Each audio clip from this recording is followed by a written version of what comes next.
गुरु ने कहा, जब तुम मुझसे पहली बार मिले थे तब भी तुम किसी दुख में थे। तुमने उस दुख से क्या सीखा?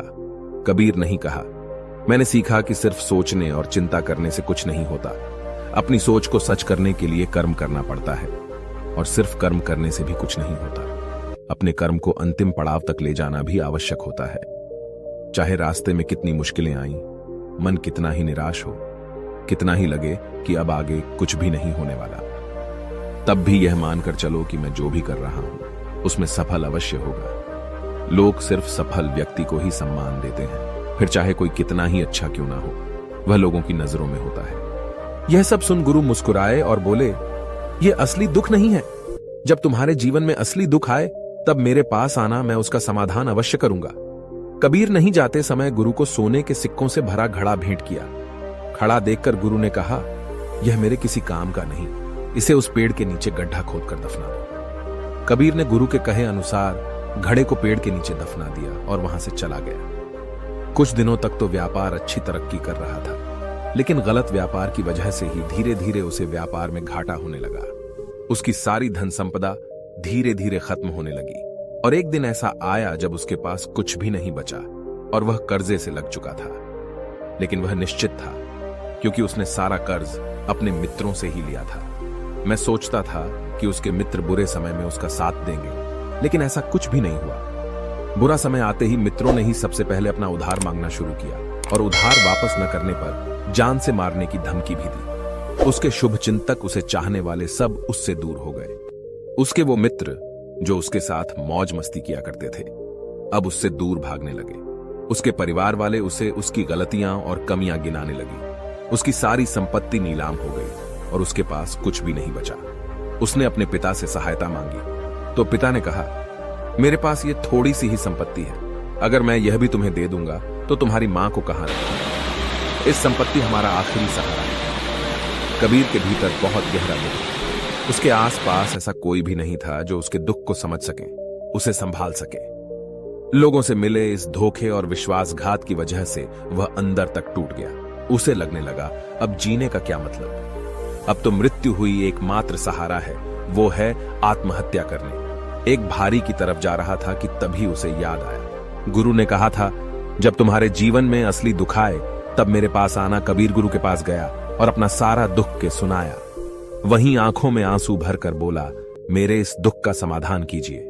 गुरुदेव गुरु ने कहा, जब तुम्हारे जीवन में असली दुख आए तब मेरे पास आना, मैं उसका समाधान अवश्य करूंगा। कबीर ने कहा, क्या अभी जो मेरे जीवन में घट रहा है वो दुख नहीं है? आखिर असली दुख होता क्या है? गुरुदेव गुरु ने कहा, सबसे पहले तुम ये बताओ कि तुमने अपने इस दुख से क्या सीखा? कबीर नहीं कहा, मैंने सीखा कि जो लोग हमारी सफलता, हमारी तरक्की की वजह से हमारे जीवन में आए हैं, वो हमें धोखा अवश्य देंगे, क्योंकि वह बुरे समय में हमारे साथ खड़े नहीं होंगे। वह केवल अच्छे समय में हमारा फायदा उठाएंगे और बुरे समय में छोड़कर चले जाएंगे।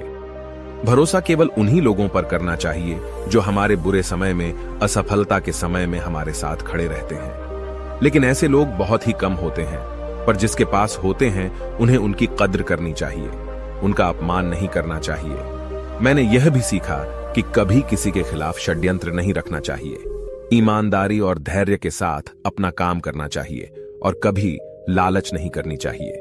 अपना सारा दुख और अनुभव बताने के बाद कबीर आंखों में आंसू भरकर गुरु के सामने बैठा रहा।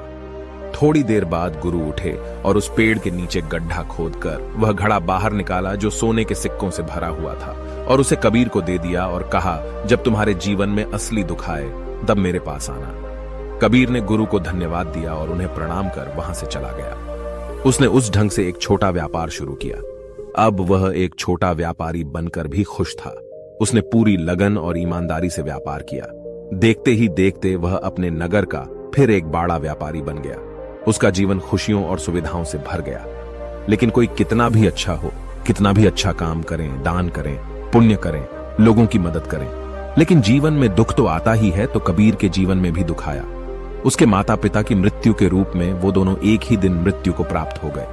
कबीर अपने माता पिता से बहुत प्रेम करता था, इसलिए उसे उनकी मृत्यु से बहुत गहरा आघात पहुंचा।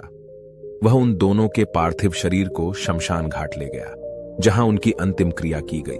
वहां उसने अपने माता पिता के शरीर को जलते हुए देखा तो उसका मन बेचैन हो गया। उसके अंदर बहुत से प्रश्न उठने लगे हैं। घर वापस आया तो उसने अपने माता पिता के घर और संपत्ति को देखा, जिसके लिए उसके पिता हमेशा लड़ते रहते थे। आज वह लावारिस पड़ी है। आज उसकी देखरेख करने वाले, उसके लिए लड़ने वाले इस दुनिया से चले गए। उसके पिता ने जो भी कमाया था, जो भी बनाया था, वो सब यहीं रह गया था। 1 दिन पहले तक किसी से भी अपनी संपत्ति के लिए लड़ जाने वाले उसके पिता आज खुद इस दुनिया से अलविदा हो गए थे। उसका मन इसी तरह के अनेक विचारों के भंवर में फंसा हुआ था। उसे अंदर से अकेलापन और डर महसूस हो रहा था। उसे कुछ खालीपन सा महसूस हो रहा था। उसे लग रहा था कुछ तो है जिससे वो समझ नहीं पा रहा। इसीलिए वो गुरु के पास गया। उसे देखते हुए गुरु ने कहा, क्या जीवन में कोई दुख है?